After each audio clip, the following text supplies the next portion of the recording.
kind of pondering, there's no place like home. Did you ever see that movie? No place like home. You know, I moved into West Central Ohio in 1988 from Northeast Ohio. And I graduated from Conneaut High School. And when I left Conneaut, I said, I really never want to go back and live there. But when I go back and visit family and when I go back for other events, there's all these memories and there's all this importance of the foundation and the central part of who I am and who I was as I grew up came out of Conneaut, Ohio, Lake Erie and the Pennsylvania border. And so I drive around. Every time I go up there, I drive around. Well, I was born and we lived in this house and we moved to that house and we did this and we went to the lake and all these memories. And then you go to the White Turkey Drive-In and eat food during the summertime. A Big Ed and a large Marge. And so you have all these memories and there's this connective piece that it's important to me. That city's important, even though I don't ever want to go back there and live. It's symbolic of my life. And today's passage leads Jesus is heading to Jerusalem. Now that wasn't his hometown, but that was the city of the chosen people. That was where the community gathered. That was where the faith family of the Jewish nation was formed and developed and growing. And so Jesus was headed home. But what we see in this passage, though, we see at the very beginning Pharisees talking to Jesus and telling him, if you want to live, you need to get out of here. Mm-hmm. This Herod is coming and Herod wants to kill you. Now, we've read a few conflicting reports about whether the Pharisees were really trying to help Jesus or whether they were trying to trap Jesus themselves. Kind of a mixed review on that. The verdict is still out. But regardless, they are telling Jesus, get out of here. Herod will kill you.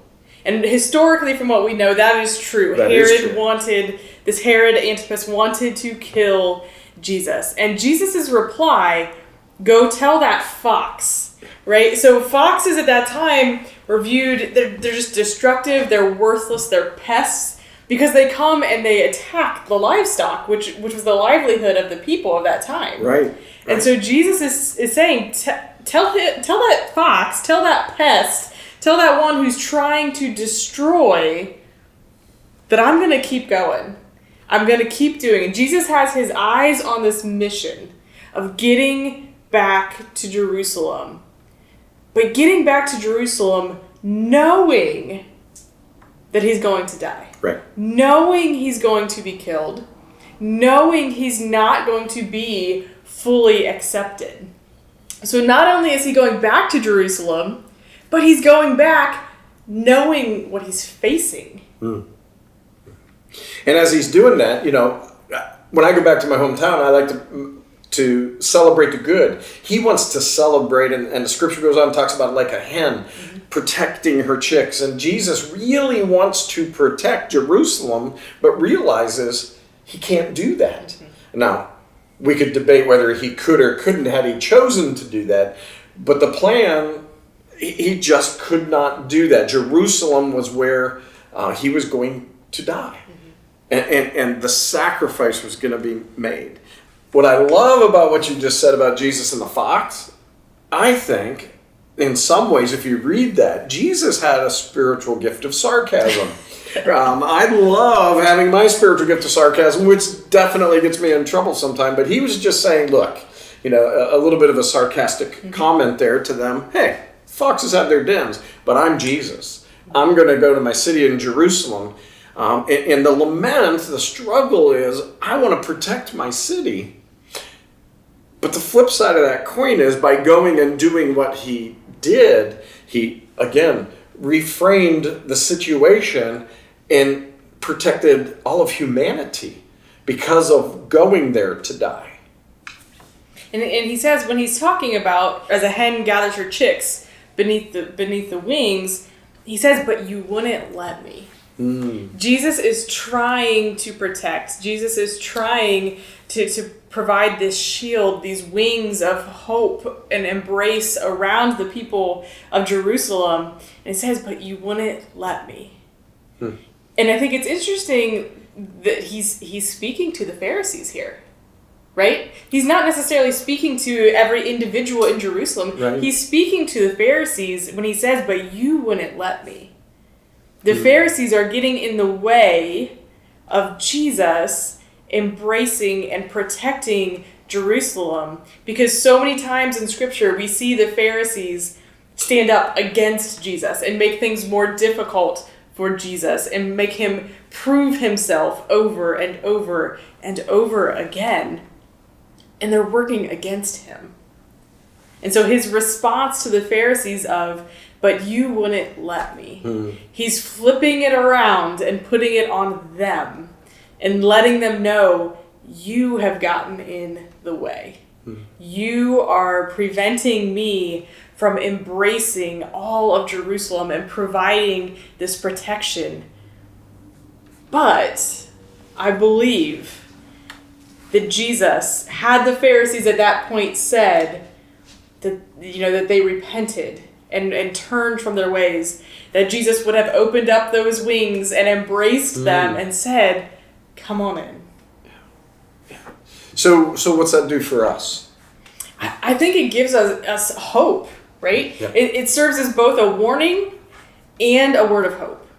Because I don't want to be the Pharisee. That's right. I don't want to be the one getting in the way of someone else receiving Jesus.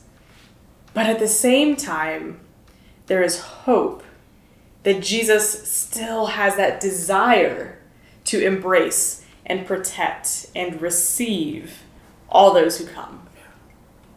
So that city, that holy city, was just, the flip back and forth is so drastic and dramatic. The holy city rejected. He went to that holy city, was rejected, but yet came to save, came to redeem. And I think that amazing, like you said, that big wingspan of, the whole time I'm just imagining God saying, my son, if they just say yes, that he would wrap his arms around them and he would hold them and he would love them, forgive them, and redeem them under the law. Right. And so what the Pharisees were speaking could have become true and could have been fulfilled in Jesus alive. And yet it didn't work that way.